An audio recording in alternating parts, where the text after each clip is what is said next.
मेरे प्रिय, सुबह तुम जैसे ही सोकर उठे मैं तुम्हारे बिस्तर के पास ही खड़ा था। मुझे लगा कि तुम मुझसे कुछ बात करोगे। तुम कल या पिछले सप्ताह हुई किसी बात या घटना के लिए मुझे धन्यवाद कहोगे, लेकिन तुम फटाफट चाय पीकर तैयार होने चले गए और मेरी तरफ देखा भी नहीं। फिर मैंने सोचा कि तुम नहा के मुझे याद करोगे, पर तुम इस उधेड़ बुन में लग गए कि तुम्हें आज कौन से कपड़े पहनने हैं।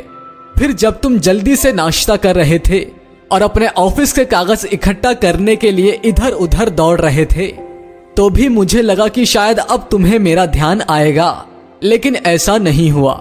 फिर जब तुमने ऑफिस जाने के लिए ट्रेन पकड़ी तो मैं समझा कि इस खाली समय का उपयोग तुम मुझसे बातचीत करने में करोगे, पर तुमने थोड़ी देर पेपर पढ़ा और फिर खेलने लग गए अपने मोबाइल में, और मैं खड़ा का खड़ा ही रह गया।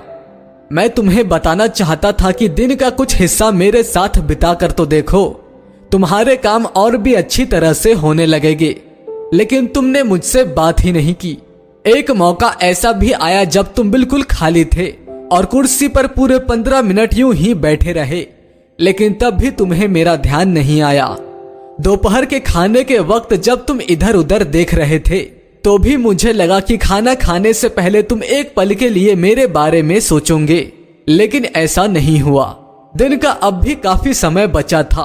मुझे लगा कि शायद इस बचे समय में हमारी बात हो जाएगी, लेकिन घर पहुंचने के बाद तुम रोजमर्रा के कामों में व्यस्त हो गए। जब वे काम निपट गए तो तुमने टीवी खोल लिया और घंटों टीवी देखते रहे। देर रात थक कर तुम बिस्तर पर आ लेटे। तुमने अपने पत्नी बच्चों को शुभ रात्रि कहा और चुपचाप चादर ओढ़कर सो गए। मेरा बड़ा मन था कि मैं भी तुम्हारी दिनचर्या का हिस्सा बनूं, तुम्हारे साथ कुछ वक्त बिताऊं, तुम्हारी कुछ सुनूं, तुम्हें कुछ सुनाऊं, कुछ मार्गदर्शन करूं तुम्हारा, ताकि तुम्हें समझ में आए कि तुम किस लिए इस धरती पर आए हो और किन कामों में उलझ गए हो। लेकिन तुम्हें समय ही नहीं मिला और मैं मन मार कर ही रह गया। मैं तुमसे बहुत प्रेम करता हूँ। हर रोज मैं इस बात का इंतजार करता हूँ कि तुम मेरा ध्यान करोगे और अपनी छोटी छोटी खुशियों के लिए मेरा धन्यवाद करोगे, पर तुम तभी आते हो जब तुम्हें कुछ चाहिए होता है। तुम जल्दी से आते हो और अपनी मांगे मेरे आगे रख के चले जाते हो। और मजे की बात तो ये है कि इस प्रक्रिया में तुम मेरी तरफ देखते भी नहीं। ध्यान तुम्हारा उस समय भी लोगों की तरफ ही लगा रहता है और मैं इंतजार करता ही रह जाता हूँ। खैर कोई बात नहीं, हो सकता है कि कल तुम्हें मेरी याद आ जाए, ऐसा मुझे विश्वास है और मुझे तुम में आस्था है। आखिरकार मेरा दूसरा नाम आस्था और विश्वास ही तो है। तुम्हारा पिता परमेश्वर।